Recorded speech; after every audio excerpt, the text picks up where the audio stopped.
தமிழக பாஜக முன்னாள் மாநில தலைவரும் தேசிய பொதுக்குழு உறுப்பினருமான அண்ணாமலை இமயமலை பயணம் சென்றுள்ளார். கூடுதல் தகவல்களை செய்தியாளர் சமயமணிவண்ணன் வழங்கிட கேட்கலாம். சமயமணிவண்ணன், வணக்கம். மேலும் விவரங்களை சொல்லுங்க. வணக்கம். தமிழக பாஜக மாநில தலைவராக கிட்டத்தட்ட ஒரு 4 ஆண்டுகளுக்கு மேல் 4 ஆண்டுகளாக பணிபுரிந்து வந்த பாஜக முன்னாள் மாநில தலைவர் அண்ணாமலை தற்போது இமயமலைக்கு ஆன்மீக பயணம் சென்றுள்ளார்.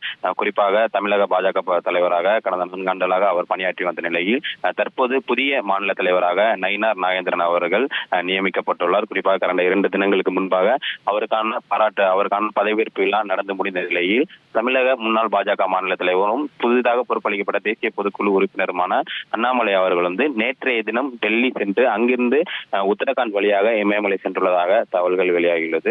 குறிப்பாக இந்த 4 ஆண்டு கால மாநில தலைவர் பதவிக்கு பின்னர் ஓய்வெடுக்கும் விதமாக அடுத்த 3 மாதத்திற்கு ஆன்மீக பயணங்கள் மேற்கொள்ள உள்ளார் எனவும் தகவல் வெளியாகியுள்ளது.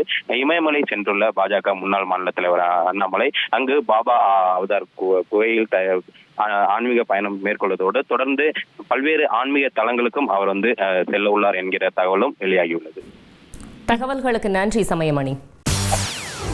செய்திகளை உடனுக்குடன் தெரிந்து கொள்ள உடனே சப்ஸ்கிரைப் பண்ணுங்க.